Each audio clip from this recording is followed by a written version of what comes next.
Hi everyone, I'm from the Strongsville Fire Department. I'm just here to teach you a little bit about burns. There's several different types of burns: first degree, second degree, and third degree. First degree burns only penetrate the top layer of the skin, the epidermis. Second degree penetrates both the epidermis and then the dermis.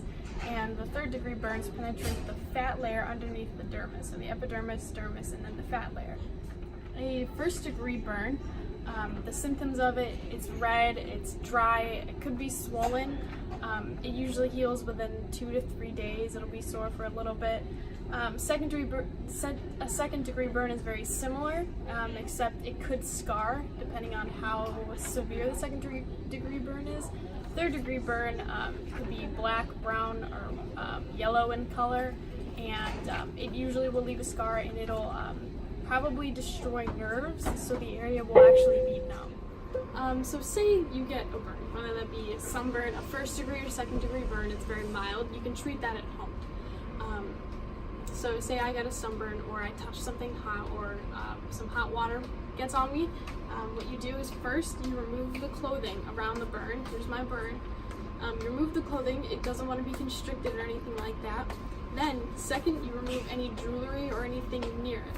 So I have a hair tie on my arm. You don't want that, because jewelry and anything like that can cause swelling because the blood will be constricted. So then you run the little burn under some water for a few seconds, and then once the water's off, you kind of dry it a little bit. You would usually do that for longer, probably 10 or 15 seconds, until it stops hurting as much, and then it cools down. Then I would take some gauze and just wrap the burn very loosely, and then secure it with some tape or something like that, and just leave it alone. I wouldn't put any ointment on it. Ointment can cause an infection, and with a third degree burn, you don't even want to put water on it, because that could also infect it. So treating a third degree burn is a little bit different than treating a first or second degree burn. You want to call 911 right away. When the emergency services are on their way, you just loosely wrap the third degree burn. You don't want to put ointment on it. You don't want to run it under cold water, because it could get infected. During this time, you also want to separate any burned toes or fingers so they don't heal together. And if a person is in shock, I'm going to demonstrate how to solve that situation right now. Johnny has a third degree burn on his arm.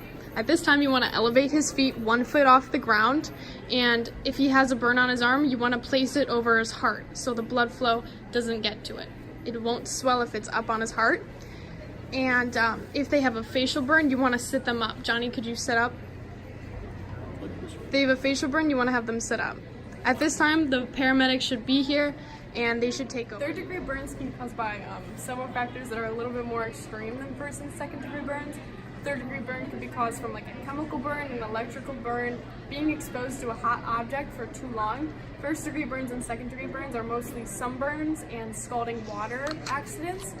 These can be easily avoided if you wear protective goggles, aprons, gloves when you're dealing with cooking or chemicals, and wear sunscreen to avoid first and second degree burns. And overall, just stay safe. And if you have an emergency, just call 911.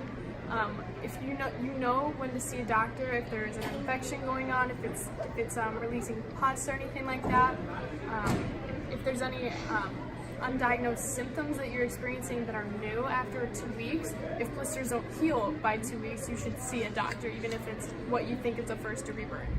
And that's it.